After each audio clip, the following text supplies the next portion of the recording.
Yang namanya pertumbuhan ekonomi itu semakin maju sebuah negara, semakin kecil pertumbuhan ekonominya karena dia di sana sudah. Kita kecil, developed country beda lagi. Makanya Karena jangan kita salah. develop country, kita nggak ngelihat pertumbuhan itu kecil, kita harus besar, Bang.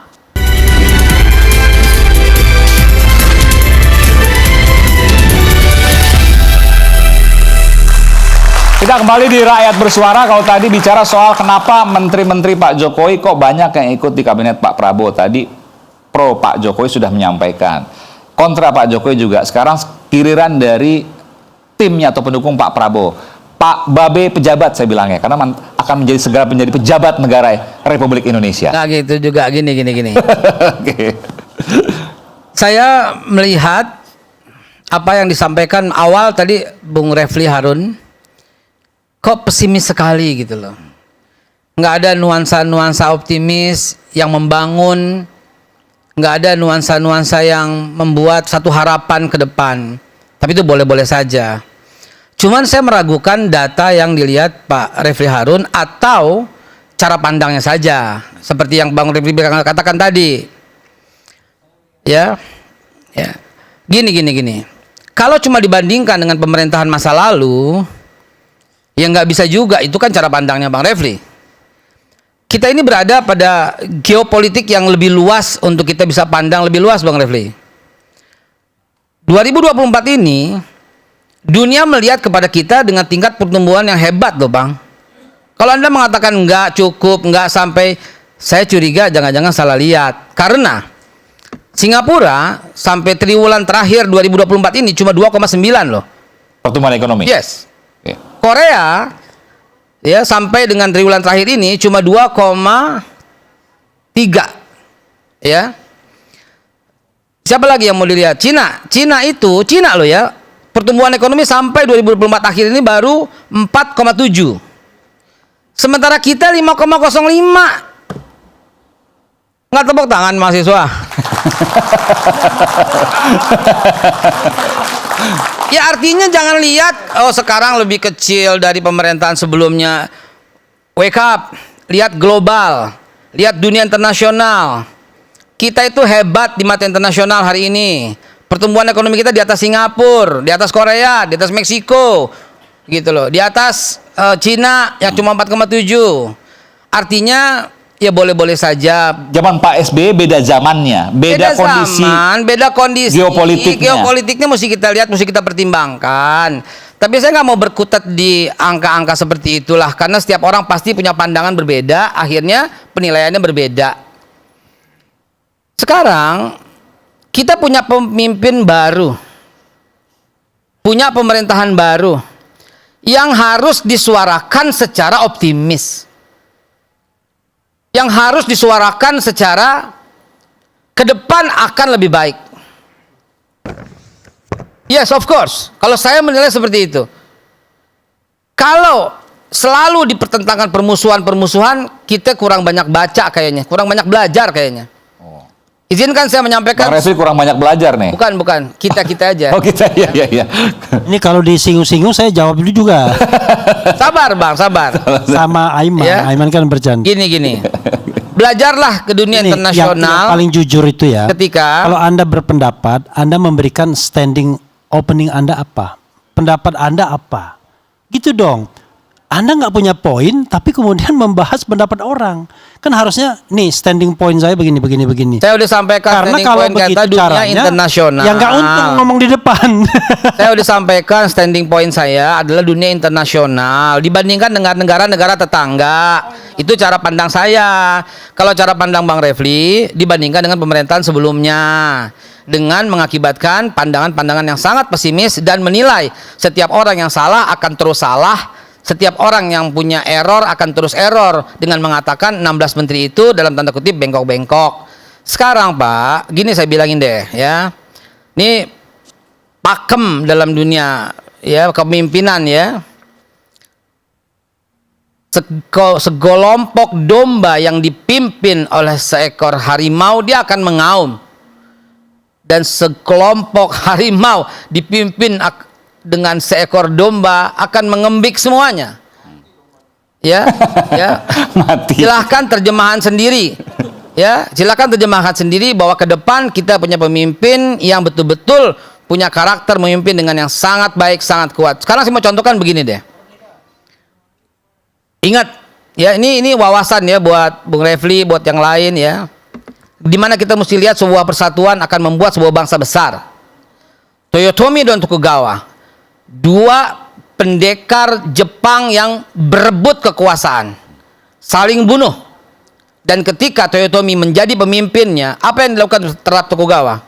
Diajak untuk membangun Jepang. Dan kita lihat Jepang kayak begitu. Deng Xiaoping dengan Mao Zedong musuhan, bunuh-bunuhan. Ketika Mao Zedong terangkat menjadi ketua Partai Komunis Cina, dia mengangkat orang yang rivalitasnya itu loh untuk bersama-sama membangun Cina. Hasilnya kayak apa? Amerika, Lincoln dengan Seward misalnya. Dalam debat, Seward itu memanggil Lincoln itu monyet. Betapa Dalam debat ya, presiden dalam debat memanggil dengan nama memanggil binatang dengan kata-kata monyet. Ya, sangat sadis. Dan dalam buku kita baca, ketika Lincoln ingin melakukan perbaikan, datang ke tempatnya Seward, Seward mengusirnya seperti mengusir seekor kera. Itu ngapain kera datang ke tempat kami? Tetapi ketika Pilpres, Lincoln yang mendapatkan kemenangan, apa yang terjadi? Dia angkat sebagai the Secretary of State William Seward. Artinya bangsa-bangsa besar itu mengerti bahwa untuk membangun diperlukan rasa trust dan kepercayaan walaupun awalnya rivalitas.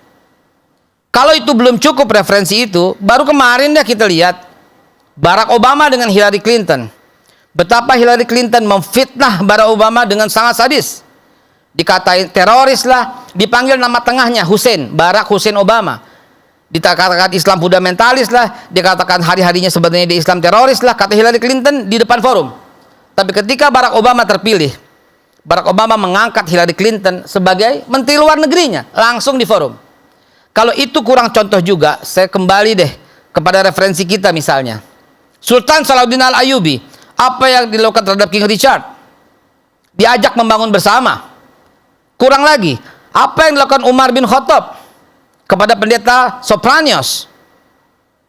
Apa yang dilakukan? Diajak membangun bersama Yerusalem, yang tadinya pendeta Sopranios menginisiasi pembunuhan terhadap Muslim di Palestina. Kurang lagi, Nabi Muhammad SAW kepada Abu Sufyan diajak membangun Mekah bersama loh. Jadi standingnya adalah nggak usah diajak bermusuh-musuhan lagi. Ke depan lihat lebih baik, lihat persatuan. Dan apa yang Pak Prabowo katakan, Indonesia terlalu besar untuk diatur sendirian. Sehingga dengan itulah diajak banyak orang untuk bersama-sama membangun Indonesia ke depan. Dan apa yang paling sering diucapkan? Mengembalikan kekayaan bangsa Indonesia untuk rakyat Indonesia. Kesanalah mestinya Bung Refli melihatnya. Jadi kawan-kawan ya, lama-lama kita ini intelektual itu nggak ada lagi ruang untuk berpikir. Karena ketika kita berpikir untuk critical thinking, yang dikatakan adalah tidak optimis, suuzon dan lain sebagainya. Enggak, ini kan metode berpikir, cara berpikir. Makanya saya katakan, ini kan sama seperti melihat cewek hitam manis. Kalau dia melihat manisnya, ada yang melihat hitamnya.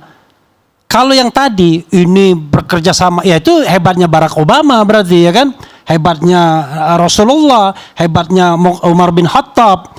Tapi yang kita bicarakan adalah fakta dan data angka. Saya kemukakan angka, dia kemukakan perasaan, kan susah jadinya. Kan saya mengumpulkan angka. Saya menyampaikan angka, Pak. Iya, 10 tahun pemerintahan Presiden Jokowi itu yang namanya target pertumbuhan ekonomi tidak tercapai, kan begitu? Nah, dua perbandingannya dibandingkan dengan RPJMN, which is itu targetnya Pak Jokowi sendiri kan, lalu dibandingkan dengan pemerintahan sebelumnya. Beliau bandingkan dengan Singapura, dengan Amerika Serikat dan lain sebagainya. Tahu nggak?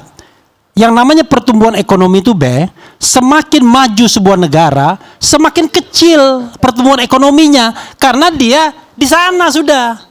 Kita kecil, developed country beda lagi. Makanya karena kita salah. Developed country, kita nggak ngelihat pertumbuhan itu kecil, kita harus besar, Bang. Did you understand gitu loh. Bukan itu. Balik loh. Bukan itu poinnya, bro. Poinnya adalah kalau negara itu negara maju, dia makin kecil pertumbuhannya karena dia udah tinggi banget gitu loh. Gini. Tadi yang kita kembali pada penunjukan 16 menteri tadi kan, yang dianggap memiliki catatan-catatan tidak terlalu bagus ya kinerjanya seperti itu. Saya kira ya 16 menteri ini orang-orang profesional ya.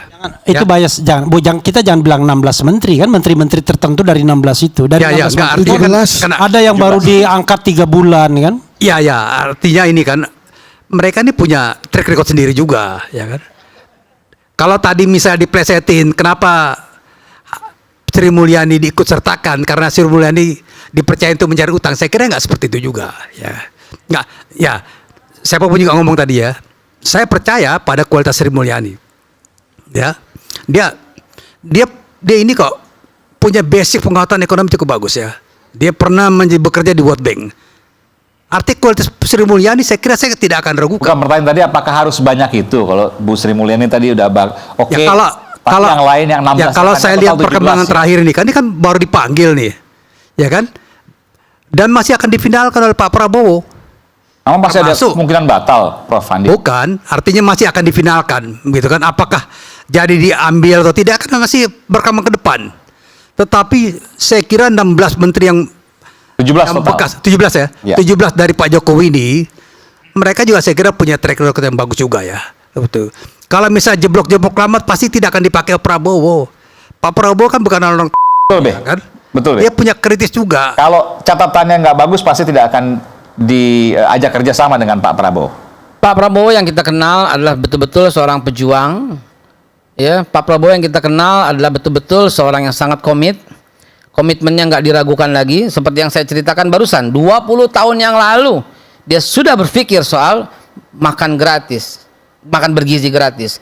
25 tahun yang lalu dia sudah bicara soal penguatan UMKM. Artinya 17 itu bukan segera titipan Pak Jokowi, pasti ada pertimbangan dari Pak Prabowo. Pak Prabowo bukan orang yang gampang dipengaruhi oleh siapapun.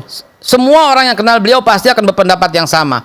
Beliau mandiri, beliau tegas, beliau independen. Nggak ada yang bisa mempengaruhi beliau kecuali beliau sendiri dengan daya pikir dan intuisi yang bagus. Oke, baik. Kita berikan nanti Pak Saya dong. Bung Henry. Nanti selepas jeda, susu hangat kadang bikin hangat, apalagi kalau kita tidak bisa mencerna dengan cermat. Jangan lupa secangkir kopi hangat yang nikmat untuk menemani kebersamaan dalam program Rakyat Bersuara bersama saya Aiman Wicaksono. Kita akan segera kembali.